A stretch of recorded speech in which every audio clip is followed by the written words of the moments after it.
Hello, hello.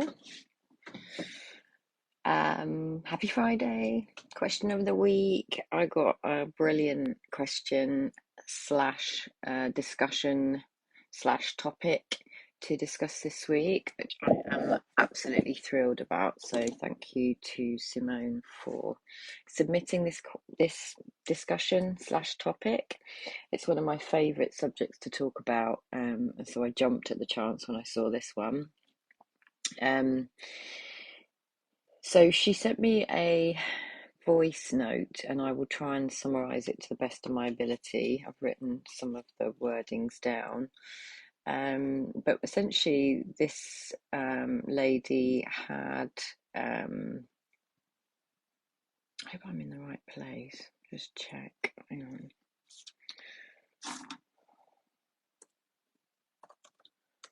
I don't know if anyone can see me. If you are, yes, there I am. Excellent. Cool. So she sent me a voice note and said that it was more a sort of discussion. And what she described was listening to a podcast with Dr. Joe Dispenza, whose work I absolutely love. If you've not heard of Dr. Joe Dispenza, go and look him up. If you have heard of him, revisit his work, because the work that he's doing out there in the world, his books are absolutely fantastic. And what Simone had heard on the podcast was that you can basically, and this is the work that he suggests, and I'll give you another hot tip. If you've heard of Gaia, it's like the sort of spiritual Netflix. You can get a free trial on Gaia, and if you go to Gaia and get the free trial, which is about 14 days, I think, you can watch Dr. Joe Dispenza's series on there. And on the series, he basically describes how we can get internally, physiologically addicted to certain emotions. And when we do get addicted to certain emotions, they naturally arise in us every day, because your body essentially becomes dependent on these chemicals in your body. So this is how we can create our personalities. So this is really interesting. So the question or the topic that Simone had kind of was talking about was that she'd listened to a podcast with Dr. Joe Dispenza, and she'd had the realization that potentially she was addicted to feeling the feelings of stress and chaos, because she has realized in her own self that she has been in survival mode for much of her life, and thus those chemicals, let's just say, in her body, or that nervous system activation, tends to become hardwired in our system, and thus neurologically wired to connect. So you've probably heard the term neurons that fire together wire together. So the feeling of stress and chaos can be something that we innocently become dependent on to feel safe. And I put like, if you're listening to this and you can't see me, I'm doing kind of air quote marks, because feeling safe is of course subjective. But if you're used to feeling a certain way, i.e., you've been brought up in a potentially inconsistent or stressful environment, your nervous system will be wired to be in flight or fright, and so thus you then go out into the world as an adult and you recreate innocently a lot of the same relationships and the same experiences to give you the same feeling, because that feeling is safe. So another kind of example that is quite tangible that you may be able to resonate with is that if you've had, say, I often hear this: I go for the wrong type of bloke, and I don't know why I'm going for the wrong type of bloke. And yet, some women or men are drawn to certain characteristics in a partner, and it will always be because there's been a relationship in your younger years that's become familiar to you, that even though you didn't like it, or you felt was fairly increasing in low self-worth or low self-esteem, you then as an adult, again, unconsciously and innocently seek out the same types of relationships because that's what you know, that's what's known to your system. It's not what you like, it's not what you enjoy, but we'll often seek out those that create familiarity in our bodily system. And so the good guys or the good girls are boring. I'm really being hypothetical and giving you examples that you probably may understand on some level or be familiar with. The good guys are boring to those of us that have been brought up in, say, chaos. So we're often repeating patterns. That is true. Now, Simone, who also sent the voice note, was saying that, could it be that she was addicted to the feeling of stress and chaos? So I wanted to just kind of give you the background of the work by Dr. Joe Dispenza, because it is fascinating, and a lot of the work that I do with my clients and in my programs is based around the theories that he's put forwards. Now, the kind of deeper and more nuanced learning around this is around an energetic realm, the energetics that I also often speak about in my work or in my groups or in my circle groups. And there's this notion of within each human there is a feminine and a masculine. There's an energetic, a yin and a yang, an opposite. Now the feminine energy, and by the very notion of being a female in physical form, you're more likely to have these certain types of tendencies. The feminine is a creative being. She creates. So she can create chaos, and she can create drama, and she can create stress, and she can create emotion. The feminine likes to feel something. She'd rather feel something than no thing. Okay. Hi, Simone.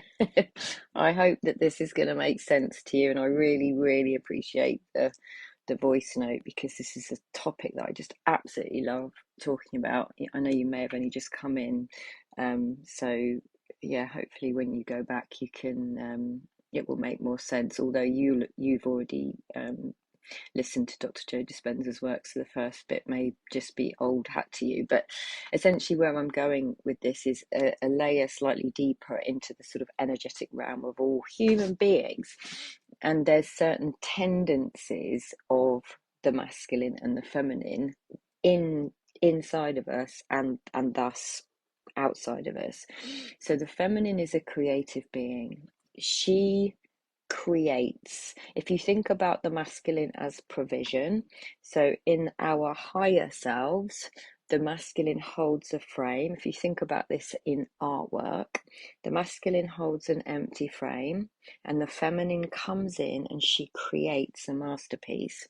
When we're working not from our higher selves, which is, let's face it, most of the population, the masculine holds a container and the feminine creates within the container, but she creates a lot of chaos and stress and drama and not good enoughness, and she's still creating. Her frequency still goes first, and the masculine within her is containing all of that. So the masculine's always the provision, so he's containing all of her creation, which is never ending, which is why it's never ending, which is why there's a feeling of, I'm creating the feeling of chaos and stress, and I don't actually know why.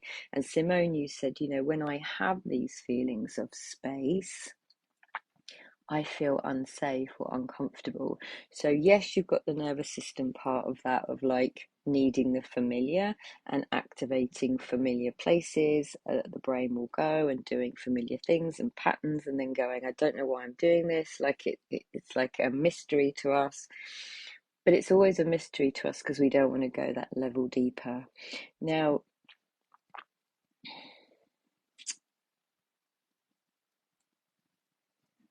the feminine is the creation, right? She is the creation. You can give, the masculine can give her a seed and she will create a baby.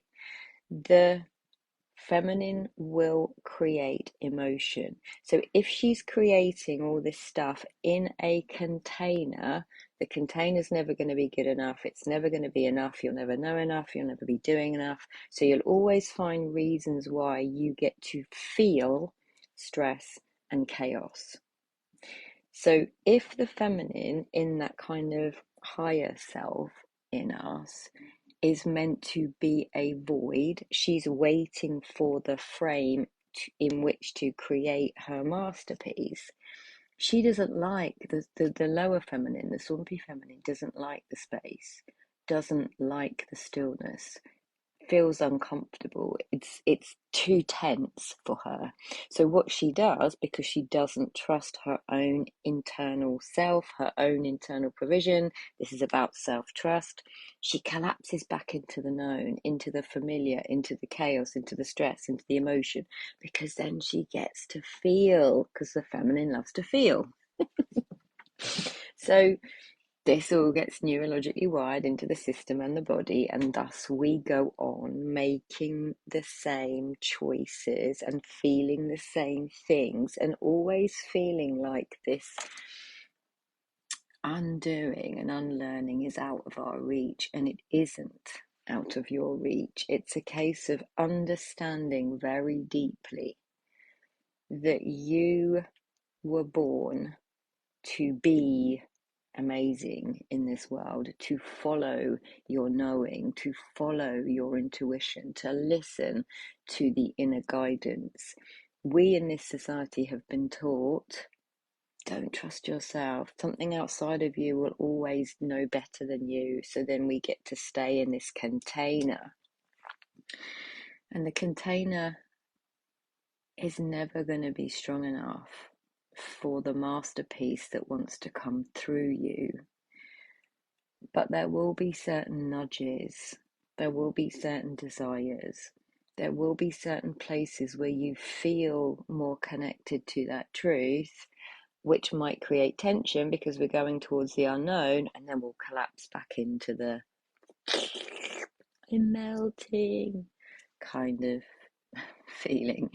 So yes, Simone, it's absolutely true that on a physiological level, your body becomes addicted to certain chemicals, and thus, because our thoughts aren't created by us, they come through us and they're all neutral, and we're the meaning making machines. The brain wants to create these thoughts, which come from your lower brain, to get you to stay the same. It becomes on automatic pilot. If you're used to having chaos or stress or emotion or sadness or depression or whatever your particular thing is, your brain will create the thoughts that create the feeling because of those neurological wiring and the chemicals released in the body. And energetically, what's going on a deeper level is kind of the same thing. It's just that we are creating those things and feeling them and sitting in the space of them and filling our space more and more and more and more and more until we collapse into often our habits or our go-tos, whatever that might be for us. And yet it's in the space of nothing that your power resides, in the unknown, in that space of possibility. When you believe the kind of container of all the excuses and the what ifs and the not good enoughs and the shoulda, woulda, coulda, you sacrifice your life force for familiarity. You can get to a place where your nervous system is grounded in your truth of being good enough, no better or worse than anyone else, just as brilliant, just as fucking amazing. Just, you have the potential to create a masterpiece. You have that potential. It's the stories that you live in that tell you otherwise. And I did a video below and it went out in my newsletter very recently. If you're not on my newsletter, let me know and I'll stick you in there.